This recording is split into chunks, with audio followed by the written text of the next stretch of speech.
Tony Ivy, correspondent for WRUG Media, and we're reporting live from historical Black College Lemoyne on. Now, fighting for us is the campaign slogan for Miss Hillary Clinton. That's right, as she gears up for one of the most historical presidential races ever. If she wins, she'll be the first female president to ever win the race. Now, there's a lot of issues that she touched on, such as black-on-black crime, also police brutality, the Black Lives Matter, of course.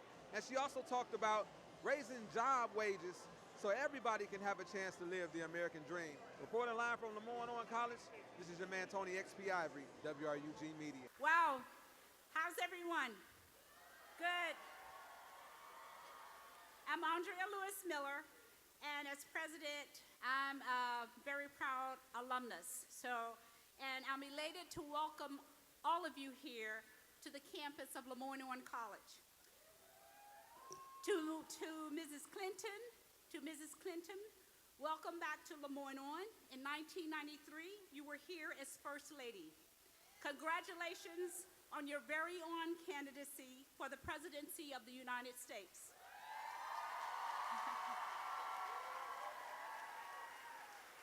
It is such a pleasure and a privilege to have her back. To our elected officials, supporters, trustees, faculty, staff, students, alumni, and friends, thank you for all you do for the college and for being here today. Lemoyne on is a catalyst for leadership, opportunity, and change. Since 1862, the college has been a beacon of hope and enlightenment for those who seek freedom and equality through knowledge. Hosting today's event is befitting of the legacy and our ongoing mission of empowering our students and the broader community through access to education and transformative dialogue. Historically, Black colleges and universities like Lemoyne on College have been on the forefront of social and political change for over 150 years.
Good afternoon, Lemoyne Owen.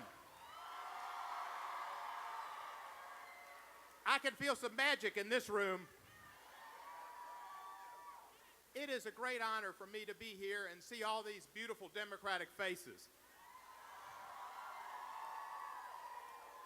And a great honor to be with my candidate for president, your candidate for president, our candidate for president, Hillary Rodham Clinton.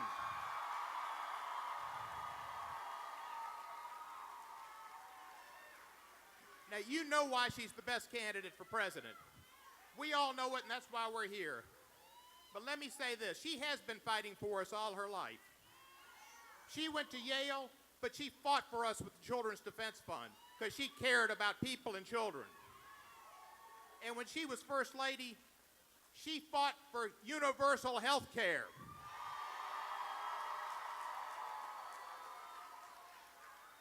There is not a more prepared person to be president of the United States, not only this year, but maybe ever.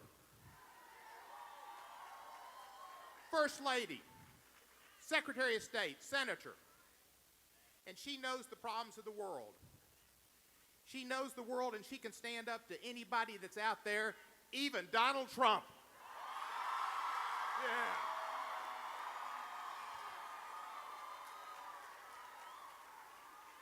When it comes to knowledge, she is huge. She is smart. She is passionate. She's caring. She will see to it that the gap in wealth that we experience now will be lessened, that people will get more opportunity to go to college, to have a better life. And she will see to it when it comes time to appoint new Supreme Court justices that we have the best.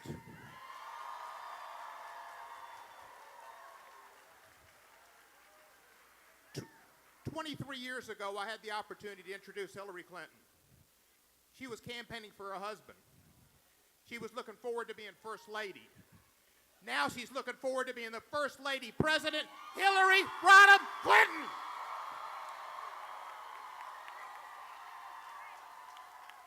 Thank you. Boy, oh boy. Thank you so very much. I am thrilled to be back in Memphis here at Lemoyne Owen. I very much appreciate the college hosting us. I want to thank Andrea Miller, the president of the college, all the faculty and students, Bob Simpson, the chair, all the members of the Board of Trustees. It's a special pleasure for us to be here with you on this campus. Thank you so much. I also want to thank your congressman. Thank you so much, Congressman Cohen, for your work and your passionate advocacy on behalf of the people you represent.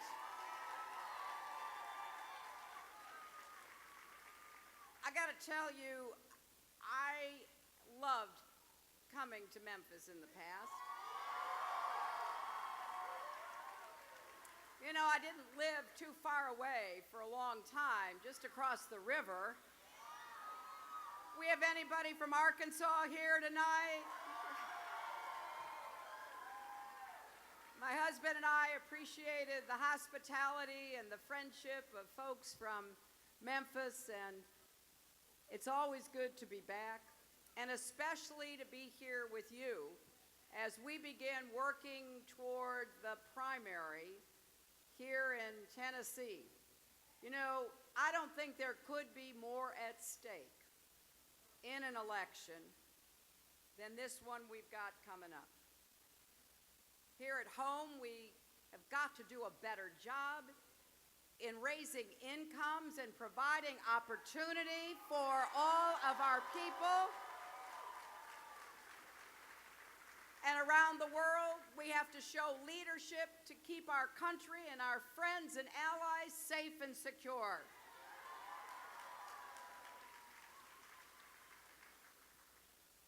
I know how hard this job is. I've seen it up close and personal.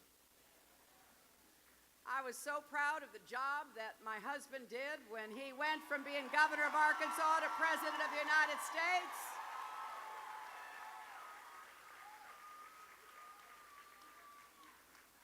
And at the end of those 8 years, we had 23 million new jobs.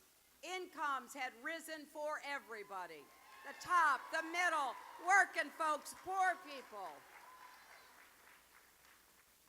And then along came another Republican president.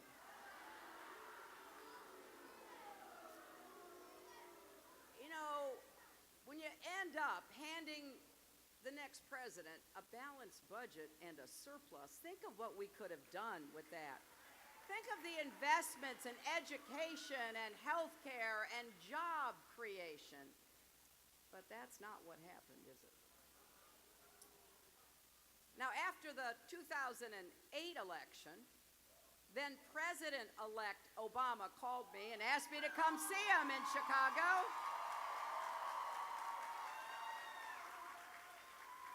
I didn't know what he wanted. Turns out he wanted me to be Secretary of State.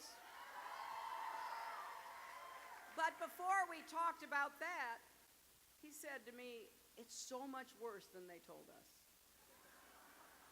I said, "Mr. President-elect, that's exactly what my husband said to me after that election in 1992. Now, I know that my Republican friends don't like me to say this, but the economy does better with a Democratic president in the White House.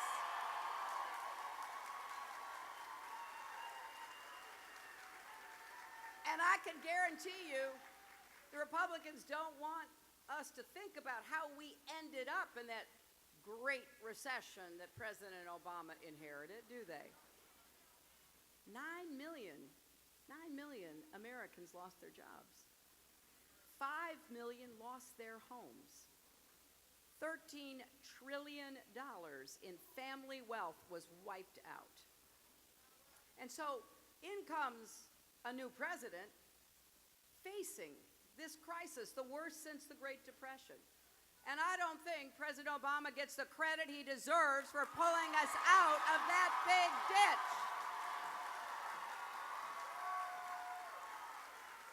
Now, it is all well and good for the Republicans to criticize, but their record deserves scrutiny.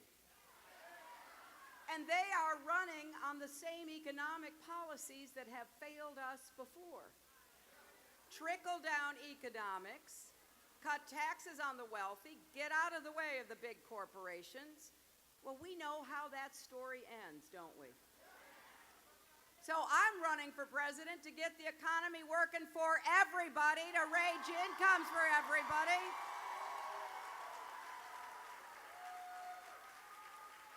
To make sure that the deck is not stacked for those at the top like it is right now.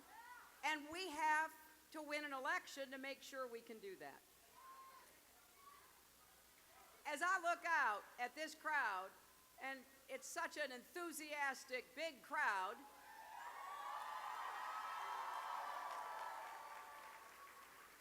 I am struck by how many young people. There's somebody fainted. Somebody fainted over there. Can we get them some water, some help? Okay. Get somebody over there. So let me know if you need any. Is there somebody here who can help? We want to make sure that we take care of the lady who fainted.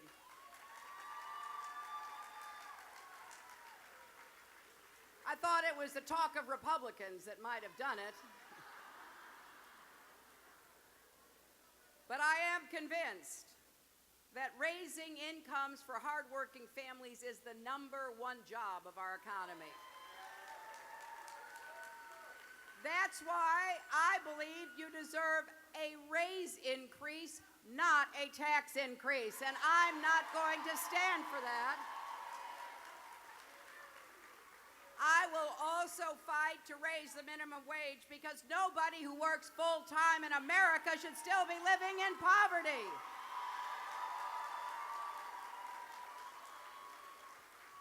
And we're going to create some more good-paying jobs. How do we do that? Well, for one thing, we're going to fix the roads, the bridges, the tunnels, the airports, the ports. There is no reason why we shouldn't be creating millions of jobs to make our infrastructure more competitive. And we're also going to create more good jobs from clean, renewable energy while we fight climate change, which is a real problem. We're going to do more to help small business because 60% of the new jobs in America come from small businesses.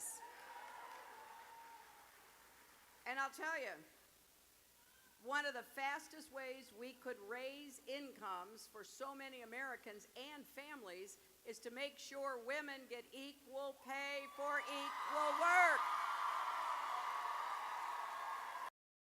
So that you do not have to borrow money to pay tuition when you go to college.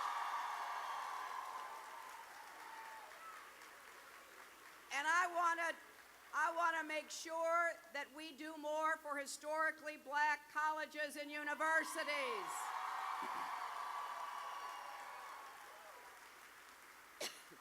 We have to get the cost down, but then we've got to help people repay the debt they already have.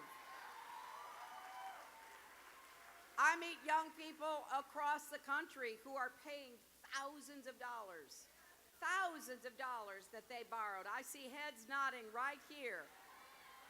Well, first, we're going to make it possible for you to refinance your debt. If you can refinance your house or your car, you ought to be able to refinance your college and student debt.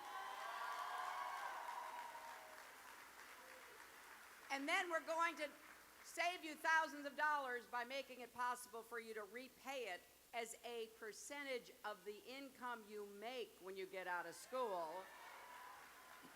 And I know that works because Bill and I did that. We both borrowed money when we went to law school, and then we paid it back as a percentage so that I could go to work for the Children's Defense Fund, not for some big law firm that would pay me more. I wanted to do the work I loved, but I had to pay it back.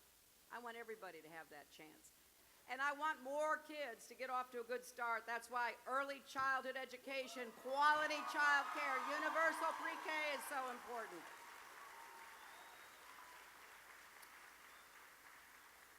And I will also defend the Affordable Care Act. The Republicans have tried to repeal it time and time again. But I want to improve it.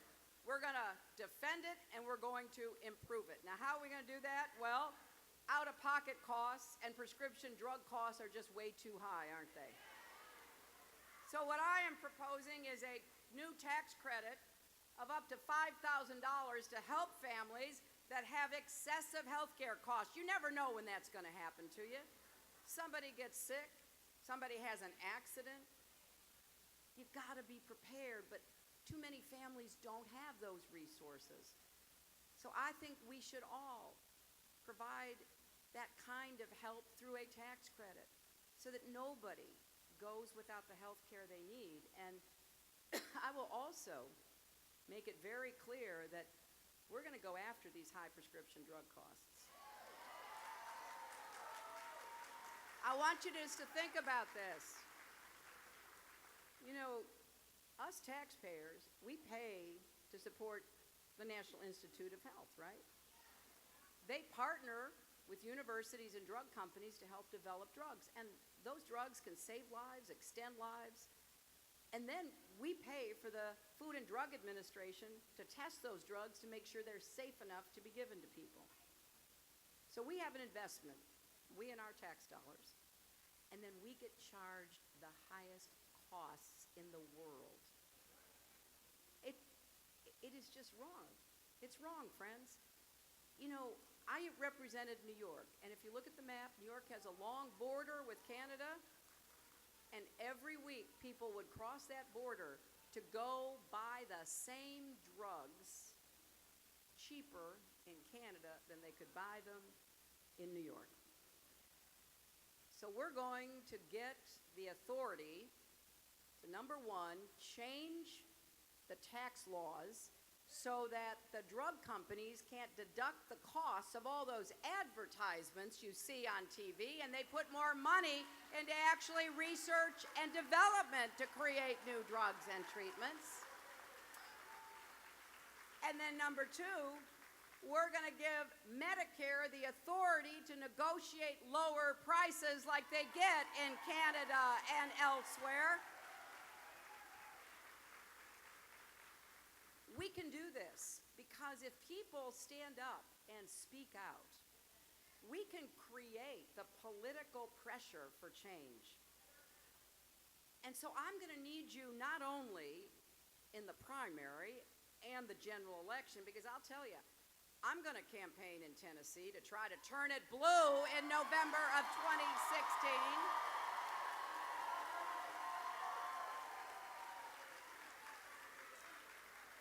And I'm going to try to convince more governors like your governor here in Tennessee to expand Medicaid so that more people can get their health care needs. You know, I just came from Kentucky, just across the border, and the Democratic governor there, who's ending his term, expanded Medicaid. Before he did that, 14% of the people in Kentucky did not have health insurance. Then he expanded it. More people got it. And all of a sudden they were taking care of health problems that they'd ignored for years. 90,000 of them got cholesterol screenings. 46,000 were screened for diabetes. 26,000 got breast exams. More than 13,000 got treatment for substance abuse. Now, that is care. That is care that they didn't get before.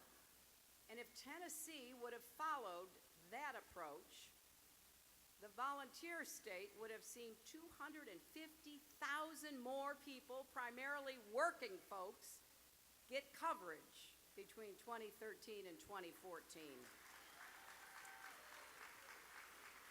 And I don't want to rub it in or anything, but Arkansas expanded Medicaid, right? Hundreds of thousands of folks just across the river are getting health care now who didn't get it before, or maybe they got it when they walked into an emergency room instead of getting taken care of before they had an emergency. So I'm hoping that Tennessee will do that. Now, ask yourself, why are Republicans standing in the way on health care and so much else? Why do they want to turn the clock back? Because they're not paying attention to the people, they're paying attention to the powerful and the special interests. That's why. And there's something else going on. A lot of the human rights, the civil rights, women's rights, gay rights, voting rights, they're also under attack by our Republican friends. They want to turn that clock back too. See, I think we can be stronger when we stand together.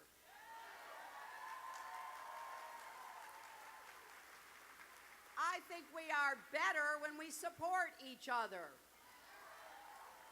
I think one of America's great assets is our diversity. You know, yesterday I gave a speech in New York about what I think we should be doing to combat this threat of terror. And I'll tell you, it's real. I was a senator from New York on 9/11. I have seen it. I've seen what evil and hatred can do. So I take it very seriously. I'll tell you this. I will do everything in my power as your president to protect our country and to keep us safe.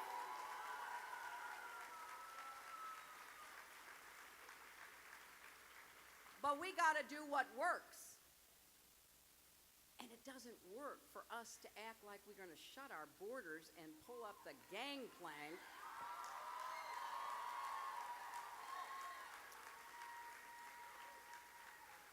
That weakens us, and it also validates some of what these terrorists are saying.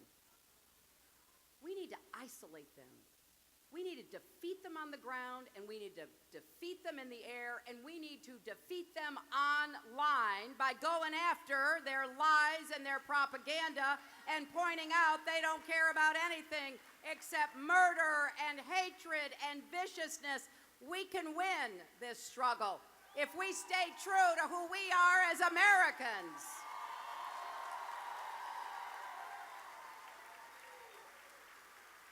I'll tell you something else we need to stay true to. We need to stay true to people who are left out and left behind in our own country. We've got some really poor places in America. We got poor places here in Tennessee, don't we, Mayor? One of the poorest places is in coal country here in Tennessee, in Kentucky, and West Virginia, and Arkansas. My husband, when he was a young lawyer, he did black lung disease cases in Arkansas. So we need to take care of people who are left out and left behind. That's why I want to reinvest in communities. I want to get back to where the president's a good partner with governors and county commissioners and mayors and city councils, and we come together to figure out how we're going to help each other.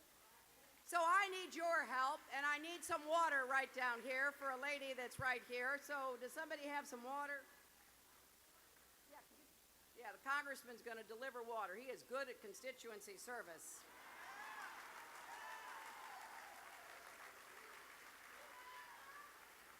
And I know none of this is going to be easy, we're going to have to fight hard just as I want to fight hard for you. So I need your help. Please take out your phone right now and text JOIN, J-O-I-N, to 47246 to get involved in this campaign right now. That's JOIN, J-O-I-N, to 47246. Sign up to help us here in Tennessee. If you're from Arkansas, sign up to help us over in Arkansas.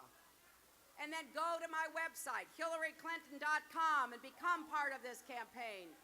Volunteer your hours, your time, your expertise.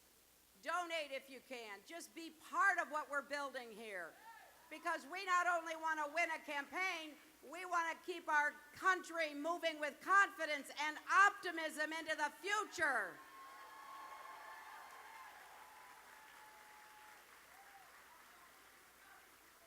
And we have to be really focused on what we need to do to make sure that we deliver fairness and justice and opportunity to everybody. America, thank you all.